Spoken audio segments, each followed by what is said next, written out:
hou nie voor die opsomming van die wet, soos wat ons Here Jesus dit vir ons gee, in Matteus hoofstuk 22, daar vanaf vers 34.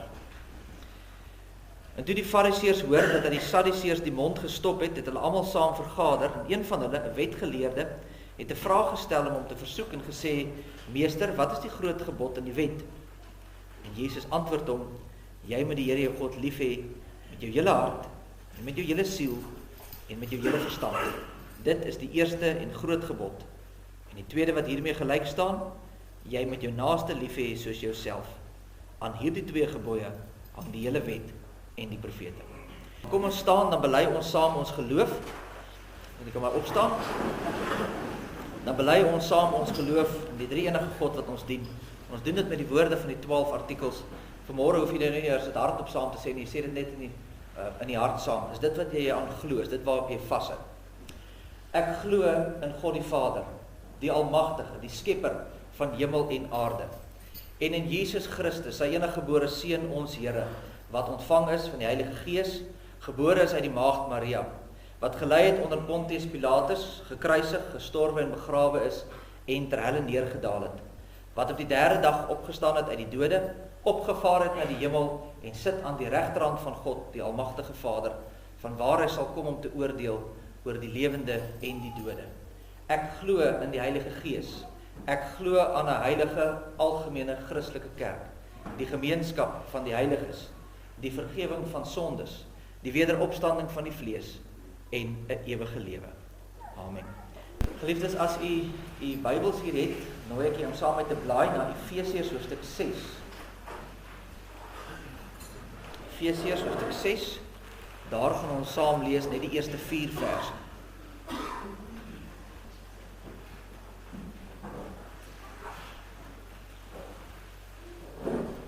Voordat ons saam luister na die woord van die Here, vra ek dat die broeders staan, dan bid ons saam.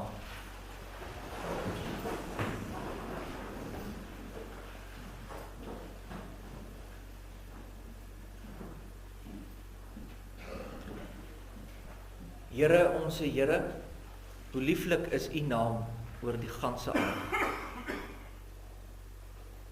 Hoe wonderlik is dit vir ons as gemeente, maar ook as besoekers wat vanmôre hier by ons is, gelowiges, om saam iets te beleef van die genade en die liefde, wat ons onverdiend ontvang. Want nog voordat ons kon kies, kon vra, het u al reeds ons straf gedra. Klein Loan wat vanmôre gedoop word, verstaan dalk nog niks van wat hier gebeur vanmôre nie, maar dit vat nie u genade weg nie. Dit bevestig inteendeel hoe groot u liefde en genade is vir ons sondaar mense. Dat u u hand na ons uitstrek en dat u die een is wat ons harte verander. U neem daardie harde hart van klip weg en u gee vir ons 'n hart van vlees wat kan glo en wat kan lief hê, wat u kan ken en u kan dien. Here, in hierdie groot genade kom staan ons vanmôre en ons sê dankie. Dankie daarvoor. Dankie dat u ons hier bymekaar bring Sondag na Sondag. Dankie dat dit u is wat deur die Gees in ons werk, sodat ons u werk kan doen en wil doen. Ons dankie vir elkeen wat hier is vanmôre, ons familie, vriende wat van ver gereis het. Here, ons dankie vir elke lidmaat van hierdie gemeente wat hier vanmôre opgekom het om na u woord te luister. Ons bid in besonder vir die wat nie gekom het nie. Daar is die wat siek is, wat nie kan kom nie. Maar daar is ook die wat kies om nie te kom nie. En ons bid en vra dat u in die harte van daardie lidmate sal werk. En dat u ons ook sal gebruik as instrument in die hand om ook met ons vriende en ons familie te praat. Dat ons nie hierdie rustdag sal ontheilig nie. Maar dat ons juist sal kom om na die woord te luister. Om u te dien, om hier saam met gelowiges u te aanbid. Ons bid vir die werksaamhede van die gemeente. Ons bid vir ons dorpie, ons land. Ons bid vir die gelowiges reg oor die wêreld. Ons vra dat u ons sal lei deur die Gees en sal rig die regte weë en paaie. Here, maar nou wanneer ons stil word rondom u woord, is ons gebed dat u dit nou hier waar ons by mekaar is, rustig sal maak in ons gemoed, dat U vir ons helderheid van verstand sal gee, dat U ons deur die werking van die Gees ons hart en verstand ontvanklik sal maak vir U woord. En daarom bid ons vanmôre, spreek Here, want U diensknegt en U diensmaagd luister. Dit bid ons in die naam van ons Here Jesus Christus alleen. Amen.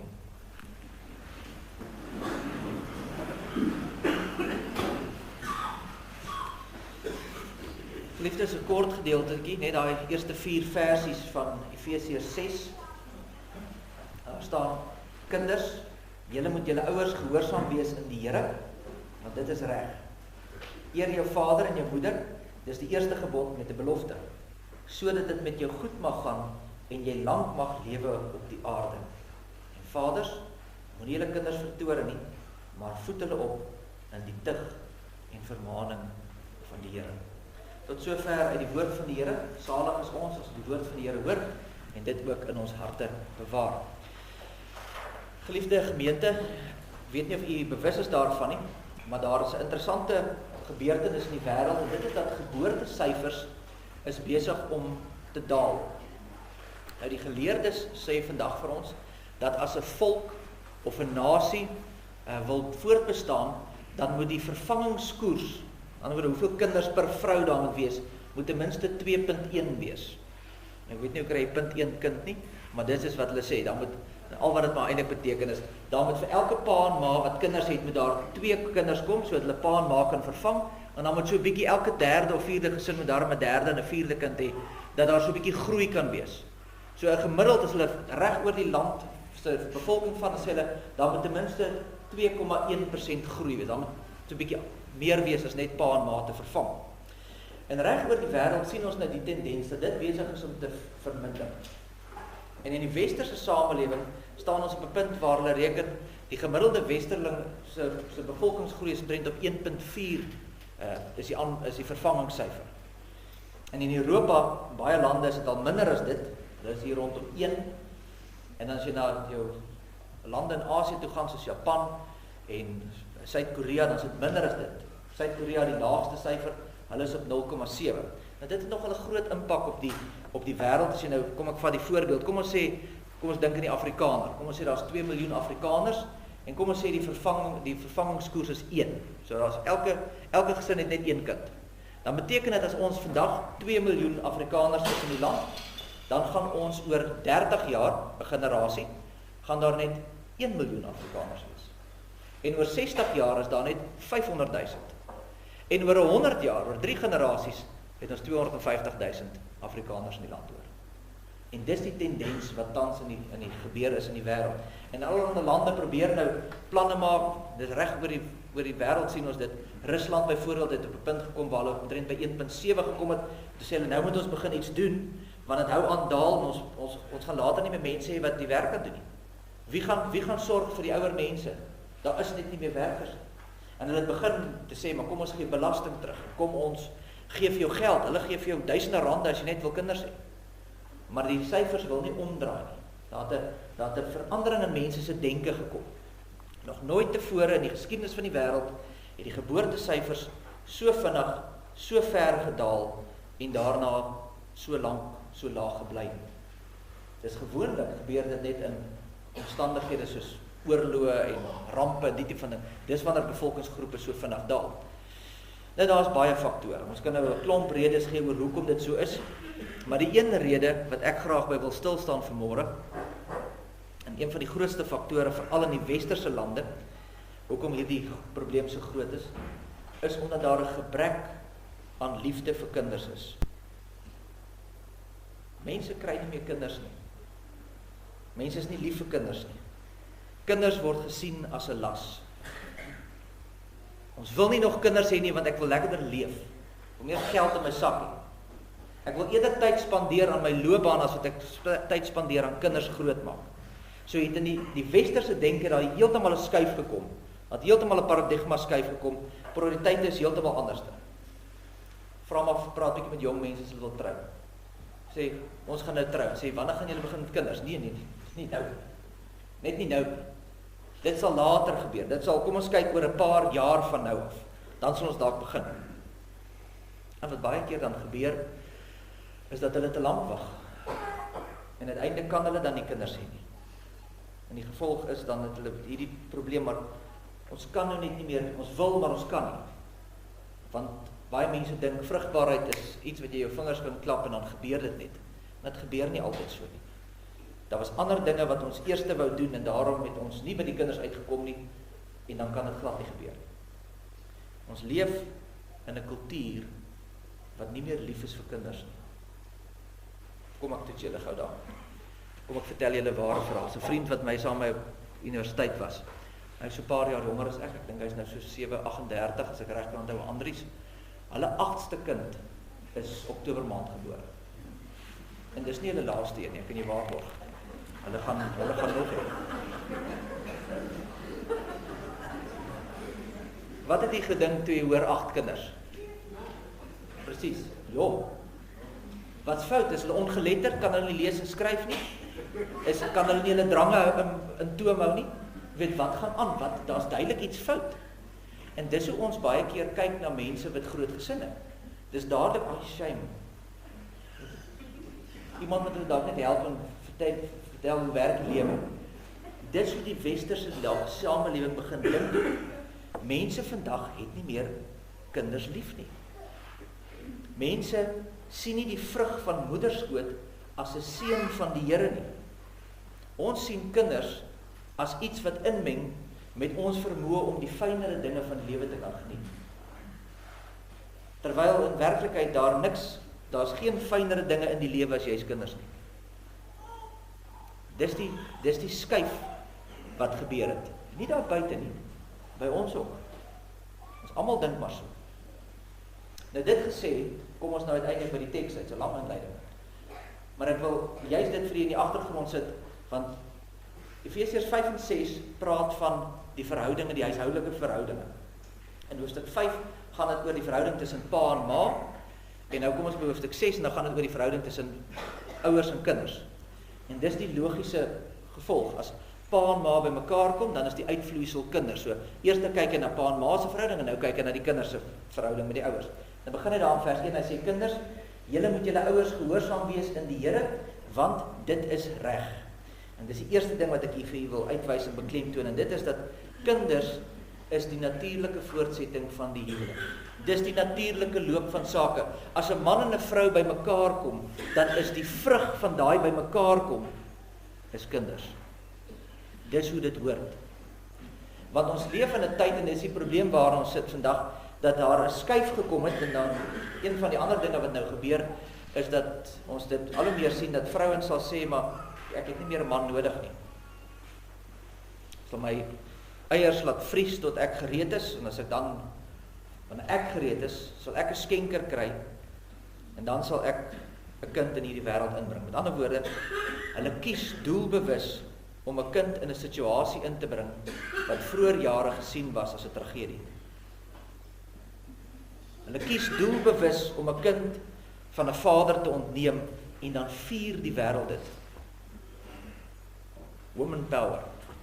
Nou is jy op die regte spoor. Nee, is nie. Kinders is die uitvloeisel van 'n huwelik. Dis waar dit hoort. Geen ander plek. Dit is die vrug van 'n man en 'n vrou wat een vlees word en die vrug daarvan is kinders. Kinders moenie sonder 'n pa groot word nie. Nou ek verstaan natuurlik daar's omstandighede. Daar's dinge wat buite jou beheer is. Daar's tragedie, daar's mense wat sterf, daar's lelike dinge wat gebeur. Daar's dinge wat buite ons beheer is.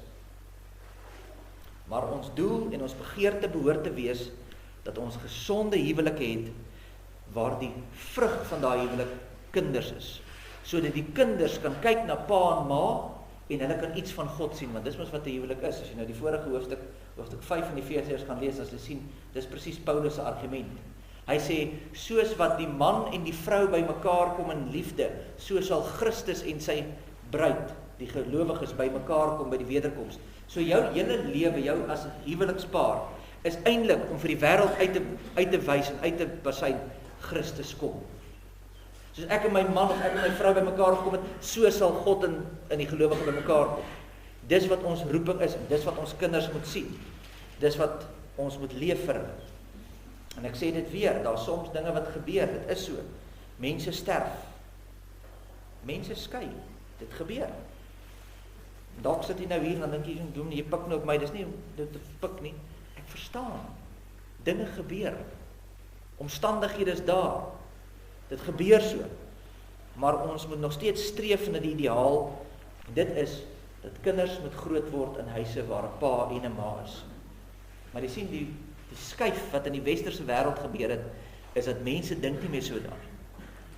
Mense skei en dan hou hulle partytjies. Weet nie of jy dit bewus is daarvan nie. Maar jy kan so 'n bietjie gaan Google dat daar's maatskappye in hierdie wêreld wat daarvoor kuiter vir egskeidingspartytjies. Gaan tik 'n bietjie in, ek het dit gaan doen om te gaan kyk. Gaan tik in. Cakes and accessories for divorce parties. Daar's koeke wat ontwerp is en 'n klomp bekertjies en vlaggetjies en al die goedjies wat jy kan, al die mooi versieringkies sodat jy jou egskeiding kan vier. Daar's mense wat daarin spesialiseer. Dis waar die westerse wêreld vandag is. Terwyl egskeiding altyd iets moet wees wat gesien word as 'n tragedie, want dit is in teenstelling met God se ontwerp. God se ontwerp is dat 'n man en 'n vrou bymekaar kan kom, een word, en die vrug daarvan is kinders. Dis die ontwerp. Nou het God vir ons hierdie kinders gegee, wat moet ons nou doen? Hoe maak ons nou met hulle? Dis nou waar Paulus vir ons help. Hy sê, kinders, julle moet julle ouers gehoorsaam wees in die Here, want dit is reg. Eer jou vader en jou moeder, dit is die eerste gebod met 'n belofte, sodat dit met jou goed mag gaan en jy lank mag lewe op die aarde. Nou, die beginsel is baie eenvoudig. Ons maak dit te ingewikkeld. As die kinders gebore word, dan het ons lang planne oor wat moet hulle word en hoe gaan hulle eendag wees en wat gaan ons met hulle maak en hulle moet hierdie prestasies hê en hulle moet dit bereik en al hierdie goed wat ons nou in plek moet sit en hulle moet nou hierdie superkosse eet wat hulle brein kan ontwikkel sodat hulle nou een of ander dokter kan word eendag. Ons het al hierdie plannetjies wat ons maak. Weet jy wat sê die Bybel? Hou dit eenvoudig. Hou dit eenvoudig. Leer jou kind om te doen wat hy gesê word. En leer hom om dit te doen wanneer jy vir hom sê om dit te doen. En leer hom om dit te doen met 'n respekvolle gesindheid. So maklik soos dit. As jy dit kan regkry, dan het jy die stryd gewen. En dis immers wat die teks ook hier sê. Kinders, wees gehoorsaam aan julle ouers. Kinders, as jy nie doen wat jou pa of jou ma vir jou sê nie, dan is jy ongehoorsaam. So maklik soos dit. En jy moet jou kinders leer om te luister en te doen wat jy vir hulle sê om te doen. En dan gaan hy verder. Sê, jy kan nou, die kind moet dan doen wat hy sê, maar hy moet ook doen wanneer jy dit sê. Uitgestelde gehoorsaamheid is ongehoorsaamheid. Ek kan nie nou vir jou sê, gaan doen dit en ja, en dan oor 3 ure dan doen hulle dit. Dis ongehoorsaamheid. Jy het nie jou kind geleer om te doen wat hy moet doen, wanneer jy sê hy moet dit doen nie. Nou kom die vraag natuurlik op, gaan hulle dit dan altyd doen, dominee? Nee, hulle gaan nie. Doen jy alles wat jou hemelse Vader vir jou sê om te doen? Nee, jy doen nie. Die dag wanneer jy alles doen wat die Here van jou vra, dis die dag wanneer jou kinders alles sal doen wat jy van hulle vra. So die antwoord is nee, hulle gaan nie alles reg doen nie, maar dit bly steeds die doel waarna toe ons streef. Voeg Paulus by, hy sê, wees nie net gehoorsaam aan jou ouers nie, maar eer jou vader en jou moeder. Dit beteken, gehoorsaamheid is nie genoeg nie. As jou kind dan doen wat jy hom leer om te doen, doen wat jy sê om te doen, en hy doen dit wanneer jy sê om dit te doen, maar hy doen dit met 'n omstandigheid of 'n disrespekvolle gesindheid, dan het hy steeds die 5de gebod oortree. Want die 5de gebod gaan nie oor gehoorsaamheid nie, dit gaan oor eerbied. En dit gaan oor respek. En dit gaan oor die gesindheid wat in die kind se hart leef. En dis wat jy jou kind leer, dis wat Paulus hier sê. As jy leer jou kinders om gehoorsaam te wees. Hulle moet doen wat jy sê, hulle moet dit doen wanneer jy dit sê, en hulle moet doen met die regte gesindheid. En jy moet hulle voortdurend daarop wys, dat dit is wat God se wet van hulle vereis. Hy sê, kinders, julle moet julle ouers gehoorsaam wees in die Here, want dis reg. En terwyl jy dit doen, gaan jou kinders dit nie reg kry nie. Hulle gaan die heeltyd val, en hulle gaan die heeltyd sonde doen. En wat moet jy dan doen? dan moet jy vir hulle wys, jy kan nie alles reg doen nie. Jy het ook sonde in jou, jy het ook Christus nodig. En dis daar waar jy jou kind na die regte pad toe lei. Nou wys jou kind waar's Christus. Dis wat ons moet doen. Ons moet hulle wys dat hulle behoefte het aan iemand wat hulle sondes kan vergewe. Hulle het 'n verlosser nodig. Dis wat jou plig as Christen is. En dit is belangrik, veral die tyd waarin ons leef, want ons het sagte ouers, ons het gehoorsame ouers. Ons het die neiging om alle gesag te versag, aan alle grense moet verskuif word en dissipline word aan alle koste vermy. Die Bybel gee nie so 'n opdrag nie.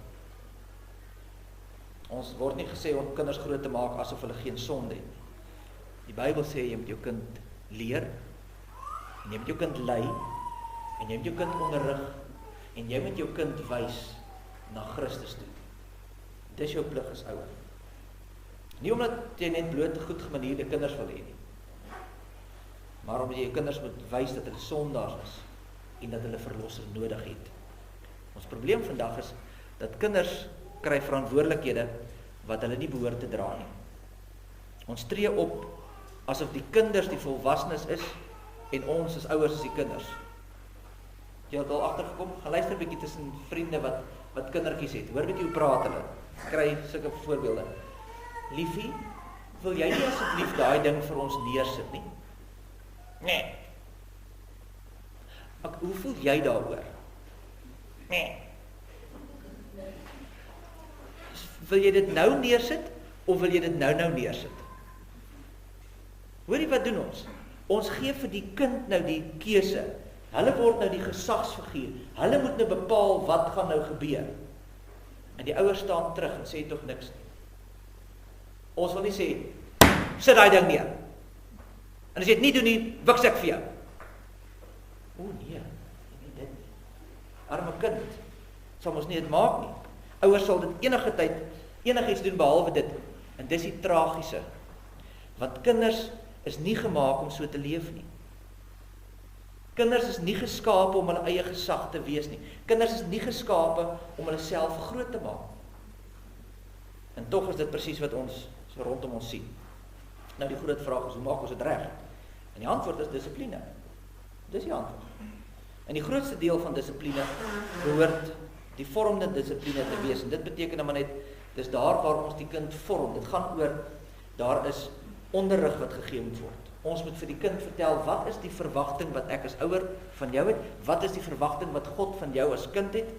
Verduidelik vir hulle wat is reg en verkeerd. Wys vir hulle hoe lyk ongehoorsaamheid. Wys vir hulle wat is die regte manier om te doen. En leer hulle hoe 'n Christen behoort te lyk. Dis mos jou plig as ouer. En dit help nie sê net vir jou kind doen dit nie. Ons weet mos, kinders leer mos nie deur vir dit net te sê nie. Kinders wil dit sien. Ek weet dit, maar dit kan ek daarom vir julle nou van hier van bo af sê, sien as ek nou alles reg doen nie, preek vir myself ook vanmôre, want ek doen presies dieselfde. My kinders beklei ook, stry oor, daar's 10 goed om mee te speel, maar hulle sal oor daai een ding beklei. Hulle weier om te deel. Nee, myne, heeltyd. Dan sê ons, deel met mekaar. Het jou kind al ooit by jou gesien hoe jy met ander mense deel? Het jy al ooit vir jou kind gewys hoe deel jy met die armes? Hoe help jy ander? Hoe is jy die minste en staan terug sodat iemand anders dit eerste kan kry? Het jou kind dit al ooit by jou gesien? Want dis waar hulle dit leer. Hulle moet dit in jou gedrag sien. Maar nie net dit nie, ons moet ook hulle waarsku. En hoe waarsku ons kinders? Ons vat hulle terug na die skrif. Sê, wat sê God? En dis presies wat Paulus hier sê. Hy sê, kinders, wees gehoorsaam aan julle ouers in die Here, want dis reg. Eer jou vader en jou moeder. En dan gaan hy aan en sê hy die belofte, sodat dit met jou goed mag gaan en jy lank mag lewe op die aarde. Dis nie net 'n opdrag nie, daar's ook gevolge.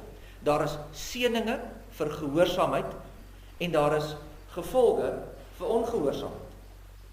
Vormende dissipline bestaan uit die onderrig en die waarskuwing, maar dan ook die teregwysing. Onderrig en waarskuwing gaan voor daar 'n probleem is. Leer jou kind, sê dis hoe dit moet wees. En dan gaan jou kind val. En jou kind gaan foute maak, want jy doen dit ook. Maar dan moet jy hom teregwys. En dan sê jy vir hom, kyk nou wat het gebeur. Sien jy wat is nou die gevolge van dit wat jy gedoen het? Sien jy wat moes jy anders gedoen het? Dis alles vormende dissipline. Maar so nou en dan dan gebeur dit dat jy onderrig doen en die waarskuwing en die teregwysing. En daai weet jy wat, dan doen hulle nog steeds nie die regte ding nie. Dan is hulle weer ongehoorsaam. En dan is daar 'n rebelsheid. En wat doen jy dan? Want die Bybel is baie duidelik, Spreuke 22:15. As die sotheid vassit in die hart van die seun, die tugroede sal dit daaruit verwyder. Dis so maklik soos dit. Dis wat die Here vir jou sê. Ja, ek weet daar's baie mense wat vandag sê, dis barbaars. Mense wat aan kinders slaan. Nou laat ek vir dit sê, jy's nie wyser as God nie. En jy het ook nie jou kind liewer as wat God jou kind liefhet nie. En God weet wat is goed vir jou kind en hy sê vir jou loyal. As jy dan vormende dissipline toegepas het en jy het met die pad gestap en hy wil nie luister nie, dan moet jy hom pak slaag. Terwille van die kind. Kom ek verduidelik dit so. Kom ons sê jou kind word deur 'n slang gepik. Kap die slang se kop af, gooi hom sommer saam in die kar, jaag hospitaal toe want hulle moet nou sien watter slang dit is en nou die regtig teenmiddel kan gee. Nou kom hulle almal daar mekaar, is hysteries, kom kry die spuite reg, ons met hierdie kind nou se lewe red. En dan as die dokter daar kom om die middel in te dien, toe te dien, en hy het sy inspuiting in die hand, dan sê hy, nee, wag, stop.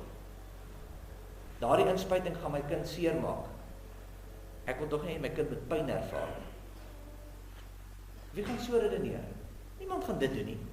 Jy gaan ons verstaan dat die tydelike pyn wat daai kind nou beleef, is om sy lewe te red.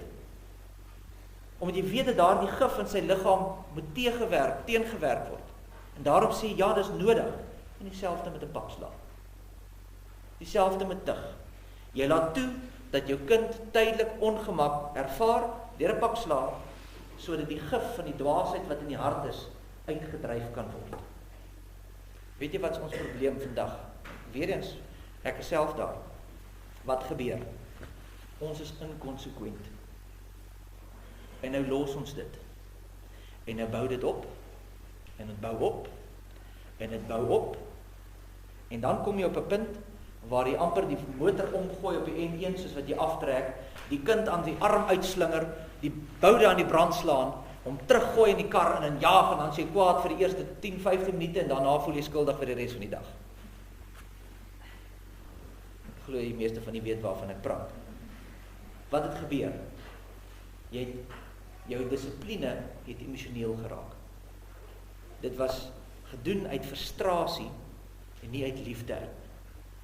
Dissipline in jou huis moet nooit 'n uitdrukking wees van jou woede nie. Nooit. Dit moet 'n liefdevolle poging wees om jou kind te lei en te vorm en te beskerm teen die gevolge van sonde en dwaasheid. Dis wat Bybelse tug is. Dan kom Paulus by die laaste vers en hy sê, vaders, nie julle kinders vertoon, maar voed hulle op in die tug en vermaning van die Here. Het eindig by die vaders, nie by die kinders nie, want die geestelike leiding van die huis is nie in die hande van die kinders wat moet kies wat hulle wil doen of nie doen nie. Dis die ouers wat dit moet bepaal. En hy sê, moenie jou kinders vertoor nie, moenie hulle moedeloos maak nie, moenie hulle verbitterd maak nie, moenie jou kinders breek nie. Maar leer hulle en lei hulle om soos Christene te glo en soos Christene op te tree in die lewe. Dis die taak van 'n Christelike ouer. Broers en susters, ons nou hier vanmôre sit, kan ons nou baie dinge sê, maar kom ons wees nou maar eerlik met mekaar, niemand van ons kry dit reg nie. As ek nou vanmôre vir die kinders moet vra, wie van julle luister altyd vir julle mamma en pappa? Dan gaan almal sê, nou nie altyd nie. Ons probeer, maar nie altyd. En as ek vir die paas vra, gee julle altyd julle beste en lei julle altyd julle kinders op die regte pad en word julle nooit kwaad nie. Nee, ons doen nie dit nie. En maas, doen julle altyd alles reg? Is julle goedjies so agter mekaar dat alles net mooi in plek val altyd? Nee, dit is nie. Niemand kan vanmôre hier staan en sê, Efesiërs 6, dis ek doen alles reg. Niemand nie. Dis juist die hele punt. Want uiteindelik, die held van Efesiërs 6 is nie die kinders nie, en is nie die goeie ouers nie. Die held van Efesiërs 6 is Jesus Christus. Die enigste kind wat die Vader volkome geëer het. Die enigste seun wat altyd onmiddellik volkome met die regte gesindheid gehoorsaam was. Toe die Vader hom sê, gaan na die kruis, en sê hy, nie my wil nie, maar laat u wil geskied. En hy is getrou tot die dood. En daarom is ons hoop uiteindelik nie in ons ouerskap nie. En is nie in ons kinders nie. En is nie in ons huisgesin nie. Maar ons hoop is in Jesus Christus. Want hy is die een wat gesterf het. En hy is die een wat opgestaan het. En hy is die een wat vergewe. Weet jy wat, kinders? Jesus vergewe kinders wat foute maak. En paas, weet jy, die Here Jesus is die een wat vergewe as jy foute maak. En maas, julle wat so wakker lê in die aande en julle self in die slaap huil, want wat het ek nou weer in die arme kind gedoen en ek is op die verkeerde pad en wat kon ek beter doen?